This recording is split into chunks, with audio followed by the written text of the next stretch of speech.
donc relativement peu nombreuses, 5, 6, 7 ans, se close, ou plutôt s'ouvre, sur une troisième période, sur un troisième mouvement, qui est celui qu'on a connu dans un premier temps le plus, qui est celui par lequel Bernard-Henri Coltès a été connu dans le monde, et qui est le mouvement à proprement parler de l'œuvre. Il est, de ma part, en même temps très maladroit de vouloir aussi nettement circonscrire l'œuvre en 2 ou 3 mouvements. C'est plus une commodité rhétorique qu'une réalité artistique, je crois.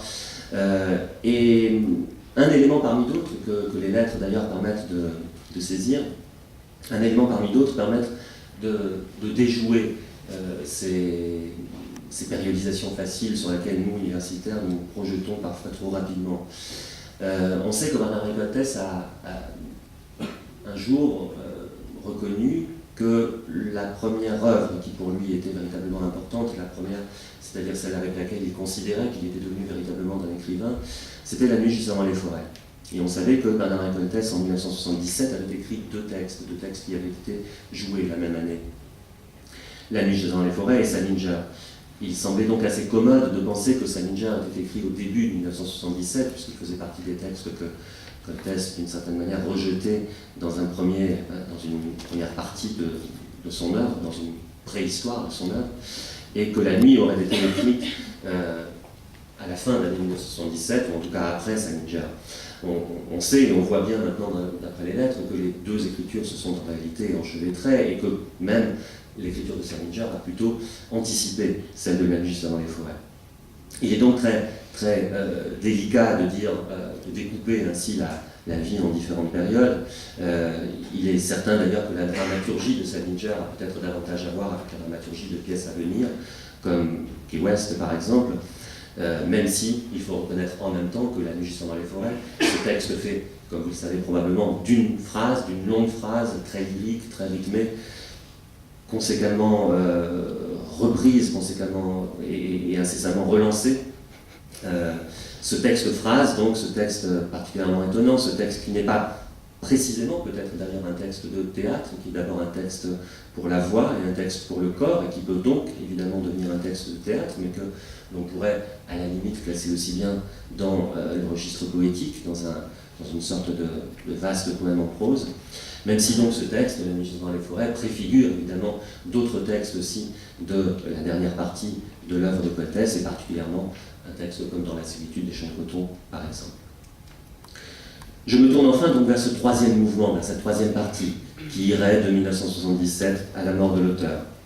Une bonne décennie, donc une bonne décade, comme on le dit à propos de Racine, qui écrit ses 7 grandes pièces en l'espace de 10 ans. Il y a 6 ou 7 grandes pièces aussi, en 10 ans, dans l'œuvre de Coltès. La Nuit gisant dans les forêts, Combat de nègres et de chiens, Key West, Dans la solitude des champs de coton, Le retour au désert et Roberto Zucco. On peut penser aussi à leur adjoindre quelques petites pièces comme Coco ou Taba Taba et l'adaptation, la réécriture qu'il propose d'une pièce de Shakespeare. Cette œuvre, constituée principalement donc de ces 6 ou 7 titres, cette œuvre parcourt le monde, au moins en tout cas les continents africains et américains. L'Algérie, l'Afrique noire, New York, l'Amérique latine sont particulièrement présents dans ces pièces. Et c'est ce que montrent encore mieux les lettres. Un homme perpétuellement instable qui parcourt le monde, au moins en tout cas ces mêmes continents qui seront précisément évoqués dans l'œuvre, et qui le parcourt encore plus intensément dans toutes ces années, voyageant, je dirais presque à l'intérieur même des voyages, puisque quand il part quelque part, ça n'est pas pour s'installer à un endroit, ni même dans un pays. C'est par exemple quand il part au Nicaragua pour aller également au Salvador ou au Guatemala, qui est donc un homme sans cesse en mouvement, restant rarement en place quelque part. D'une certaine manière, il avait déjà écrit dès l'enfance à sa mère « Je ne conçois, écrivait-il, l'avenir que dans une espèce de déséquilibre permanent de l'esprit pour lequel la stabilité est non seulement un temps mort, mais une véritable mort. » C'est peut-être cette manière de voir le monde et de tenter de donner un sens au monde, de tenter de saisir le sens du monde, que Coltès envisage à partir de ce déséquilibre permanent de l'esprit. Et c'est cette relation entre la nécessité d'un déséquilibre pour percevoir ou rendre quelque chose du sens du monde vers lequel je voudrais maintenant me tourner. Le monde, dans son extension géographique, est donc présent dans l'œuvre de Koltès. Mais si j'ai quand même osé, à son endroit, de parler de sens du monde, c'est en un sens en fait très léger du mot sens. Ni celui de la signification, ni celui de la direction ou de l'orientation, mais plutôt celui de l'intuition, comme on dit de quelqu'un, par exemple, qui a le sens des affaires. Avoir le sens des affaires, c'est justement avoir des intuitions efficaces, un mélange de savoir, de savoir-faire et de flair, qui permet de réussir dans toutes les entreprises. Face au monde, ou dans le monde, je ne dirais pas que Koltès a eu le sens des affaires, mais qu'il a peut-être eu ce flair, ce sens du monde, qu'il a développé des intuitions efficaces, en vertu peut-être d'ailleurs de ce qu'on appelle en théologie la grâce efficace, une grâce souvent évoquée par Pascal, ce que Koltès, on imagine, devait connaître.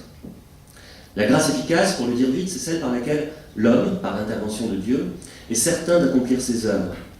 Œuvres, autre terme théologique, qui entre en résonance ici avec le vocabulaire artistique.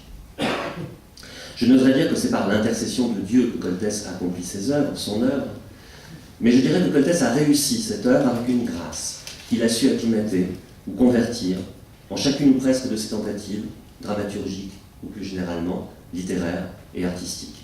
J'y reviendrai, il ne faut pas oublier la part de la prose, j'en ai parlé rapidement tout à l'heure. Il faut mentionner aussi le recueil intitulé Prologue, constitué de ce roman, donc prologue inachevé, et de quelques nouvelles. Une grâce, donc, une grâce appliquée au monde, au sens du monde. Koltès fut le contemporain, notre contemporain, dit le programme de cette manifestation, Koltès fut d'abord le contemporain d'un monde en pleine extension, en pleine mondialisation. Une mondialisation violente, enjeux de guerre, militaire, politique, économique. Rappelons-le, Koltès naît 3 ans après la fin de la Seconde Guerre mondiale. Il va connaître les guerres de décolonisation, aussi bien que l'oppression, des recolonisations économiques, monétaires et militaires. C'est ce que vont évoquer Salinger, le Vietnam, le retour au désert, qui évoque l'Algérie, le combat de nègres et de chiens, l'Afrique noire prise dans et par les chantiers blancs.